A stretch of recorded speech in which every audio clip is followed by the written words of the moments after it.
Na nandiyan po mga kapatid, may mga bakante po tayo, pwede po kayo pumwesto dito sa gilid para makita niyo po ang ating pong mga tagapagsalita sa araw po na ito.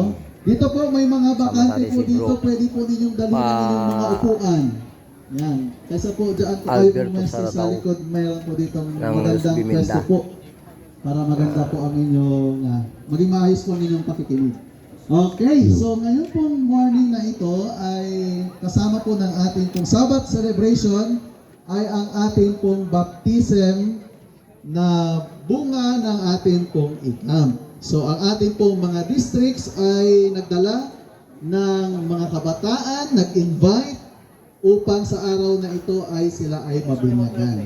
So ating pong tinatawag po ang lahat ng ating pong mga kabataan na nais po natanggapin ng Panginoon bilang kanilang personal na tagapagligtas sa pamamagitan ng bautismo today. Sige po, dito po sa harapan, lapit lamang po tayo.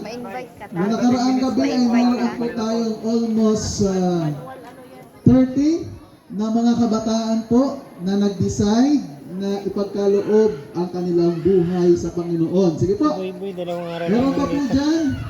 Lapit po tayo dito sa harapan upang kayo po ay maipanalangin.